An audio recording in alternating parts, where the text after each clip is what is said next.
સમાચારોમાં સૌપ્રથમ વાત કરીએ છેલ્લા 24 કલાકમાં પડેલા વરસાદી આંકડાની। જે રીતે રાજ્યમાં છેલ્લા 24 કલાકની અંદર વરસાદ થયો છે, અનેક વિસ્તારોની અંદર વરસાદ થયો। છેલ્લા 24 કલાકમાં જો વાત કરીએ તો 102 તાલુકાની અંદર વરસાદ નોંધાયો છે।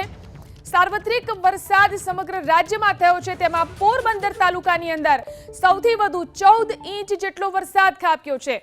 પોરબંદરની અંદર 14 ઇંચ જેટલો વરસાદ થયો। છેલ્લા 24 કલાકમાં કુલ 102 તાલુકાની અંદર વરસાદ પડ્યો છે, જેમાં પોરબંદર તાલુકામાં સૌથી વધુ 14 ઇંચ જેટલો વરસાદ છેલ્લા 24 કલાકમાં ખાબક્યો તો દ્વારકાના કલ્યાણપુરમાં પણ 10.5 ઇંચ જેટલો વરસાદ ખાબક્યો છે। પોરબંદરના રાણાવાવની અંદર પણ 9.5 ઇંચ જેટલો વરસાદ વરસ્યો છે।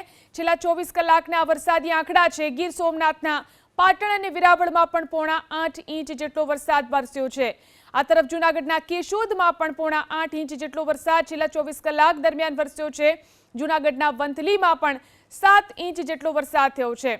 તો સૌરાષ્ટ્રના આ વિસ્તારો કે જ્યાં ભારે વરસાદ થયો, ગીર સોમનાથના સૂત્રાપાડામાં 6.5 ઇંચ જેટલો વરસાદ છેલ્લા 24 કલાકમાં નોંધાયા। જૂનાગઢના માણાવદરની અંદર પણ 6.5 ઇંચ જેટલો વરસાદ વરસી ચૂક્યો છે। તો કુલ 102 તાલુકાની અંદર છેલ્લા 24 કલાક દરમિયાન વરસાદ નોંધાયો છે। તેમાં સૌથી વધુ સૌરાષ્ટ્રના જિલ્લાઓની અંદર વરસાદ અને તેમાં પોરબંદર તાલુકામાં સૌથી વધુ 14 ઇંચ જેટલો વરસાદ વરસી ગયો। દ્વારકાના કલ્યાણપુરમાં પણ 10.5 ઇંચ જેટલો વરસાદ વરસી ગયો છે। પોરબંદરના રાણાવાવમાં 9.5 ઇંચ જેટલો વરસાદ છેલ્લા 24 કલાક દરમિયાન વરસી ગયો છે। આ તરફ ગીર સોમનાથના પાટણ વેરાવળની અંદર પણ 8.5 ઇંચ જેટલો વરસાદ થયો છે। જળબંબાકારની સ્થિતિ અનેક વિસ્તારોમાં જોવા મળી રહી છે। ખાસ કરીને પોરબંદર, દ્વારકા અને જૂનાગઢ જિલ્લાની અંદર અનેક વિસ્તારો એવા છે કે જ્યાં ભારે વરસાદ ખાબક્યો છે। આ તરફ વલસાડની અંદર પણ 2.5 ઇંચ જેટલો વરસાદ છેલ્લા 24 કલાક દરમિયાન થયો છે। ભાવનગરની અંદર શિહોરમાં પણ 2.5 ઇંચ જેટલો વરસાદ છેલ્લા 24 કલાક દરમિયાન થયો। કુલ 102 તાલુકાની અંદર વરસાદ નોંધાયો છે। અમરેલીના બગસરાની અંદર પણ 2.25 ઇંચ જેટલો વરસાદ વરસી ગયો। ગીર સોમનાથના ઉનામાં પણ 2.25 ઇંચ જેટલો વરસાદ છેલ્લા 24 કલાક દરમિયાન થયો છે। જામનગરના ધ્રોલમાં પણ 2.25 ઇંચ જેટલો વરસાદ વરસી ચૂક્યો છે। છેલ્લા 24 કલાકના વરસાદી આંકડા છે। દ્વારકાના ખંભાળિયામાં પણ 2 ઇંચ જેટલો વરસાદ છેલ્લા 24 કલાક દરમિયાન થયો। આ તરફ વલસાડના ઉમરગામની અંદર 2 ઇંચ જેટલો વરસાદ વરસ્યો છે। ઉમરગામની અંદર ભારે વરસાદ વરસી રહ્યો છે। દ્વારકા તાલુકાની વાત કરીએ, અહીં પણ 2.5 ઇંચ જેટલો વરસાદ છેલ્લા 24 કલાક દરમિયાન થયો। જૂનાગઢના ભેંસાણમાં પણ 2.5 ઇંચ જેટલો વરસાદ વરસી ચૂક્યો છે।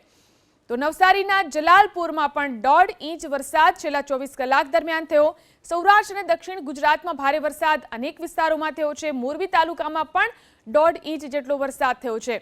રાજકોટના જેતપુરની અંદર પણ 1.5 ઇંચ વરસાદ છેલ્લા 24 કલાક દરમિયાન વરસી ચૂક્યો છે। મોરબીના ટંકારામાં પણ 1.5 ઇંચ વરસાદ થયો છે।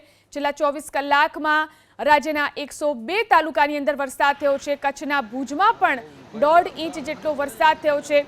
સાર્વત્રિક વરસાદ વરસી રહ્યો છે, જેમાં નવસારી, જામકંડોરણા, ગણદેવી અને જાફરાબાદની અંદર પણ 1.25 ઇંચ વરસાદ। આ તરફ ધારી, ગોંડલ, સાવરકુંડલામાં 1 ઇંચ જેટલો વરસાદ વરસી ચૂક્યો છે। તો છેલ્લા 24 કલાકમાં વલસાડ તાલુકાની અંદર પણ 2.5 ઇંચ જેટલો વરસાદ વરસી ચૂક્યો છે। ભાવનગરના શિહોરમાં પણ 2.5 ઇંચ જેટલો વરસાદ થયો છે। સૌરાષ્ટ્ર અને દક્ષિણ ગુજરાતના અનેક વિસ્તારોની અંદર ભારે વરસાદ નોંધાયો છે। અમરેલીના બગસરાની અંદર પણ 2.25 ઇંચ જેટલો વરસાદ વરસી ગયો છે। ગીર સોમનાથના ઉનામાં પણ 2.25 ઇંચ વરસાદ છેલ્લા 24 કલાક દરમિયાન થયો છે। તો આ તરફ જામનગરના ધ્રોલમાં પણ 2.25 ઇંચ જેટલો વરસાદ છેલ્લા 24 કલાક દરમિયાન થયો। દ્વારકાના ખંભાળિયામાં પણ 2 ઇંચ જેટલો વરસાદ વરસી ગયો છે। દ્વારકા જિલ્લામાં સાર્વત્રિક મેઘમહેર થઈ રહી છે। વલસાડના ઉમરગામમાં ભારે વરસાદ છે। અહીં 2 ઇંચ જેટલો વરસાદ વરસી ગયો છે છેલ્લા 24 કલાક દરમિયાન।